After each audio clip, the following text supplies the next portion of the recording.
Since the beginning of video games, there's been one weapon that's been sought after above everything else. I am the Game Collector, and this is Second Opinion Games, and today we look at sniper rifles in video games.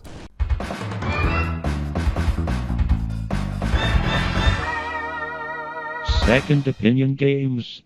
The first time many of you may have fell in love with a sniper rifle was playing a little game called Halo. Because the pistol, first of all, was basically a sniper rifle. 3 shots to the head and you were putting someone down from across the entire map. It was a game-breaking weapon and left pretty much every other weapon unusable, other than the rocket launcher and the sniper rifle itself. 2 bullets from this precision piece of equipment could totally put you down, or 1 nice bullet to the head. So it's best to work in teams when playing with the sniper rifle, because it only takes a few other shots and that sniper bullet to completely lay down any foe. Also, it is extremely satisfying. When you play online today, you'll probably notice that you're not nearly as good as every other person out there because, you know, you have a job and kids and a life, and some of these people just spend all day playing Halo every day, the thing that you wish that you could do, but you can't because you have commitments. Oh well.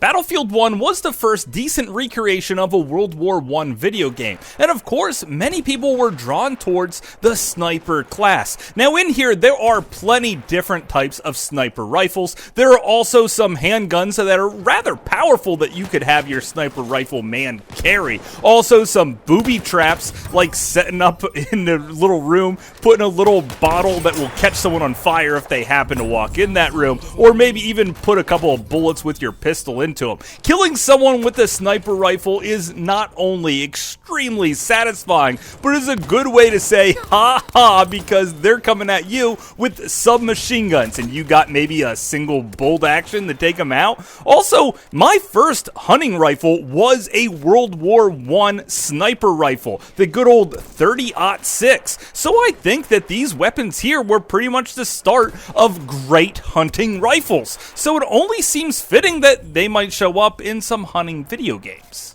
When you see the name Cabela's on any video game, you're going to know 2 things right off the bat. That there's a shotgun in it, and that there is a rifle good for sniping the crap out of animals. Because you don't have to worry about those moral equivalents where you're shooting people or evil Germans if you're just taking down deer and rhinoceroses and moose and wild boars. Matter of fact, it's okay to just murder every freaking animal you possibly can. Make sure you get the bullet placement just right though, because shooting a wild animal isn't the same as shooting a human. The heart isn't in the same place, and neither is the spine. Even though you think you'll just, you know, kind of go down the back of them, it's not exactly like that, because they walk on 4 legs, unlike people and sometimes bears who walk on 2 legs. After all, sniping animals is definitely a lot of fun. It's probably why it's our nation's most favorite pastime. You know, outside of cutting the lawn and talking about how the weather isn't exactly the way you want it. But my friends, I grew up in the arcades, and one of the things that I remember the most about playing in the arcades was the good old Silent Scope arcade machine with a giant sniper rifle right there that you could look through the scope and peg off the people that were, you know, just there causing terroristic-like things. And when I got my Sega Dreamcast, I got it day stinking one. I was even alright with playing the game with the controller itself. However, certain levels felt really ridiculously difficult to play with the controller. However, recently I found out that I could use my mouse, and suddenly I'm a lot better at playing this game. Sure, I'm not as good as maybe some of you guys, but I don't have time to sit and practice this all the time. However, this is still a game I really love, and the graphics look beautiful. It's like arcade perfect right in my home, and using the mouse feels darn good. Heck, I could never kill this guy running through the football field before using the controller, and now I can down him relatively easy thanks to the mouse. Who would have thought that sniping in video games would be better with a console mouse? Also, who would have thought that after smoking a whole bunch of crack that people would have decided to shrink it down to a Game Boy Advance game? It still stays very true to its source, and one of the things that I really like about the game is that you use your right finger on the right trigger bumper button to pull the trigger on your sniper rifle. The graphics look good, not so much blown up here, but actually on a Game Boy Advance screen or even on a Game Boy Micro itself, I'm telling you, it is fantastic. They still have the babes that can regenerate your life. Let's face it, we all feel like we have just a little bit more life when hot babes are around. And then you go back to sniping more people right through the head or the crotch. No matter how you want to do it, Silent Scope is definitely one of the most fun sniping video games ever made. Of course, there's another game that's worth mentioning, and that's the CT Special Forces series. Now, it started off on the PlayStation 1, and they made 3 games for it. However, they were only released in the PAL territories, and they look like a run-and-gun, sort of like Metal Slug, but a lot more difficult. They also came out on the Game Boy Advance for everyone that likes to play those, but they seem to be completely different games from the PlayStation 1 version. My favorite is the second one on the Game Boy Advance. It seems the easiest and most running and gunning of them all. However, every single one of the CT Special Forces games has a certain little mini game where you sit down with your sniper rifle and try to peg off terrorists and save the hostages to possibly earn yourself an extra life. This was really cool the first time I ever tried it, and I am so happy they included it. Also, when you do it on the PlayStation 1, it doesn't have the arrows. You actually have to look around really fast to find the terrorists to snipe, and it doesn't play as good as the Game Boy Advance ones, so I recommend picking up the Game Boy Advance games, and if you can pick up the PAL PlayStation games, go ahead with that too. But now it's time to go back to the very first time I think I ever seen a sniper rifle in a video game, and that is the good old Gogol 13. You play as a guy with a teeny tiny head. Now, this was a story-based game that I couldn't quite figure out exactly how to play when I first started playing video games, mostly because I couldn't read back then, because I was just a little dude. So I would just fiddle with the controls and get frustrated and put it down.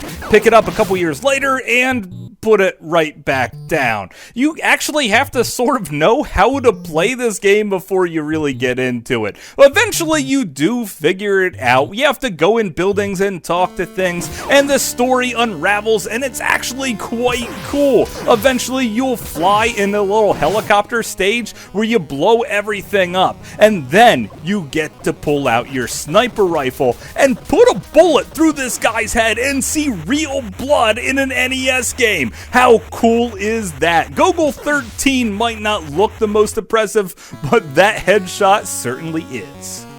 But it wasn't the only sniping that was done on the good old NES. Check out the hidden gem, Rescue the Embassy Missions. Basically, a embassy is taken over by terrorists, and you have to take your men and strategically place them around the embassy. This little spot right here is the most difficult spot of the entire game. Trying not to get shot when these searchlights are looking for you is ridiculous. Eventually, you do make it to your perch, where then you could set up your sniper rifle. You could blow holes through the windows, and if you see a silhouette of a terrorist, you might as well take one out. That's one less terrorist that your guys on the inside have to take out later. Then you will rappel down the building itself, smash through a window, go into a first-person view, which, let's face it, you want to look at the map this entire time, move around and shoot everyone until it's an all clear and you won the day. Now, this game can be beaten in less than 5 minutes on its easiest level of difficulty, and that gives you lots of practice so you could play it on a much harder level of difficulty. Even the time constraints that are really pushing you as far as how to get the job done in the fastest possible time. This is a definite must-have for anyone who owns an NES, and it is definitely way too overlooked, just like our last game. It's The Sniper for the PlayStation 1, a Japanese-only exclusive game, but don't worry, the language barrier isn't that bad. Basically, the storyline that you're missing out on is there's a little girl that holds all of the knowledge of your ex-girlfriend that you saved the life of, and now you're taking out mafia bosses. This is basically Where's Waldo the Sniper video game. You're given your target, and then you move on to another selection stage where you get to choose the different ways that you want to set up your perch, and also the time of day that your target might be making his appearance. Then you just sit and wait and look around for your said target, and then pop a hole through his little freaking brain. Then you see it cinematically just take off in front of you, and it is unbelievably cool. The music gets your heart bumping, and this is one excellent experience that sadly not many of us has gotten to play. Now, they did make a sequel for this game, The Sniper 2, for the PlayStation 2, but that was a Japan and PAL only exclusive, so sadly I've never got a chance to play the sequel to this, but this is definitely one that I really love and makes me feel like a true sniper right in my own home. But of course, that's just my opinion. Thanks for watching.